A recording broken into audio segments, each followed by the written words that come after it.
उस संस्कृति से कितना प्रेम करते हैं, उसका उदाहरण है ये। ऐसा लग रहा है जैसे हमारी बहन हमसे बात कर रही है या हमारे दोस्त हमसे, "काय भैया कहाँ चले गए?" हैं? तो मज़ा आ रहा है, दिल खुश हो गया। जीवित वही रहता है जो चलायमान होता है, जो चल रहा होता है। इसलिए मेरी सोच ये है कि उसमें परिवर्तन होता रहना चाहिए। बस ये है कि उसमें फूहड़ता और ये सब ऊट-पटांग चीज़ें नहीं होनी चाहिए। तो भाई बुंदेली समागम कार्यक्रम में हमने कुछ कलाकारों से बात कर ली, क्रिएटर्स से बात कर ली, कुछ प्रतिभागियों से बात कर ली। अब बढ़ते हैं कुछ अभिनेताओं की तरफ। तो मेरे साथ मौजूद हैं इश्तियाक खान जी, जिन्होंने बहुत सी फिल्मों में बहुत अनोखे किरदार निभाए हैं। मैं उनसे जानना चाहूँगा कि इस पूरे आयोजन में आकर आपको कैसा लग रहा है और उसके बारे में कुछ कहना चाहेंगे तो?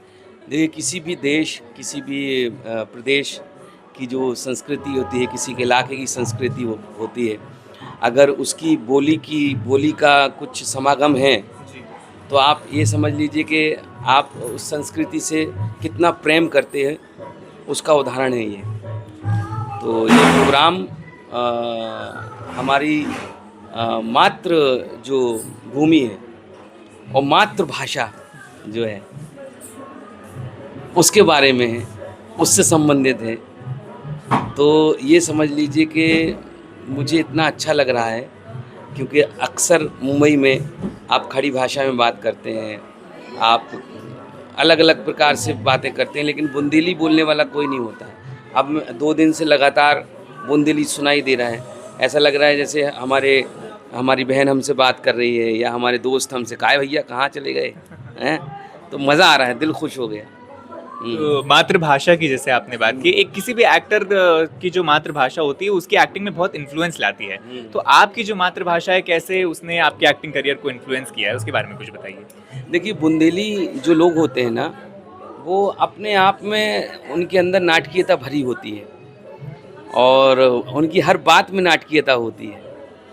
तो इसीलिए उनको एक्टिंग करने की ज़्यादा ज़रूरत नहीं पड़ती, बस उन्हें पहचानना होता है और कहीं भी खड़े हो जाएँ, कहीं भी बात कर लें, तो वो लगता है कि कोई एक्टर खड़ा हुआ है ना? तो जो बुंदेली संस्कृति है और जो भाषा हुँ। है उसमें कह सकते हैं हास्य और सीरियसनेस दोनों जो हैं विधाएं बहुत अच्छे से हैं। और क्या आपको लगता है कि डुअल नेचर के जो रोल होते हैं, वर्सेटैलिटी जिसकी बात करते हैं, तो बुंदेली संस्कृति से होना या वो भाषा का समझ होना तो क्या हेल्प करता है वो डुअल नेचर के कैरेक्टर्स निभाने में? देखिए, आपकी जो रहन-सहन है और जो परवरिश है, वो आपके पूरे काम में दिखाई देती है।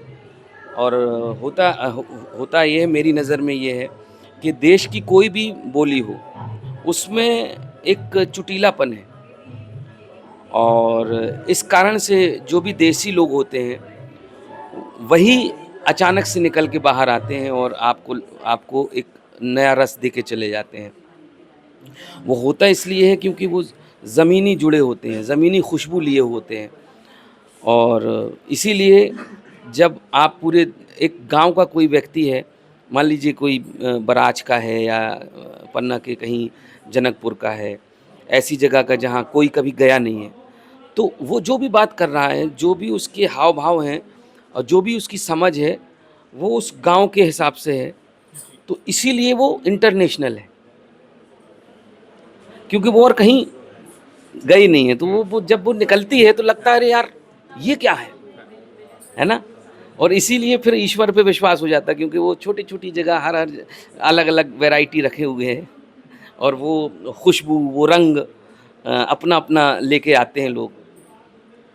हिंदी फ़िल्म इंडस्ट्री की बात करूँ तो मैं देखता हूँ, सुनता हूँ कि आजकल जो एक्सपेरिमेंटेशन है वो बहुत कम हो गया है। सेम तरह की फ़िल्में, वही कास्ट, वही बड़े नाम या वही एक जो होता है मेनस्ट्रीम का, कहते हैं कि वही स्क्रिप्ट, वैसी स्क्रिप्टें हो गई हैं।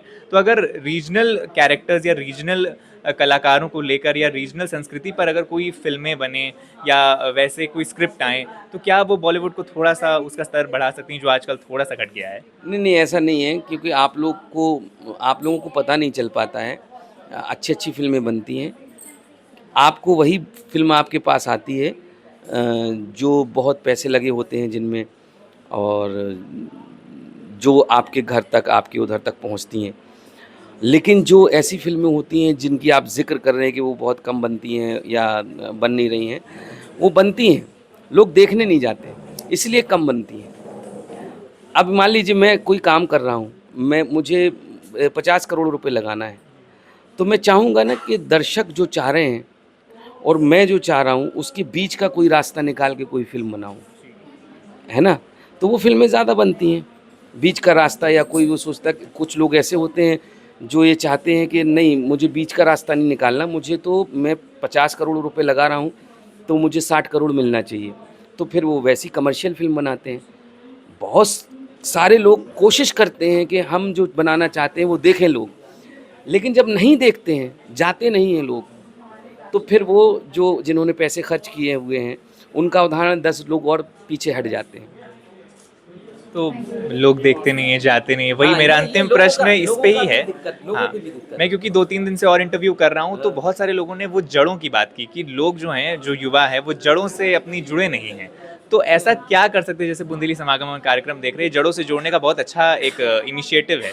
तो ऐसी और कैसे कार्यक्रम या और क्या चीज़ें हो सकती हैं, जो युवाओं को देखिए जोड़ सके अपनी जड़ों देखिए, से? मैं ये कहता हूँ कि किसी भी समाज को, किसी भी उसको अगर जड़ से बाँध दोगे आप, तो वो आगे नहीं बढ़ेगा, ठीक है? तो हम बुंदेली प्रोग्राम कर रहे हैं, लेकिन बुंदेलखंड में भी जो परंपरागत गीत हैं, वो अलग हैं, परंपरागत लोक कलाएँ हैं, वो अलग हैं। लेकिन जो लोक कलाएँ हैं, वो नया अपना रही हैं, नई चीज़ें अपना रही हैं, इसलिए आज तक जीवित है ना? अगर हम फ़िल्में भी वही पुराने अंदाज़ की, पुराने उसकी बनाने लगेंगे, तो फिर आगे कैसे बढ़ेंगे? फिर हम लोग रुक जाएँगे और जो भी ठहरा हुआ पानी भी सड़ जाता है ना? तो हाँ, ये है कि हमारी संस्कृति है, उसको हमें बचा के रखना है, करना है।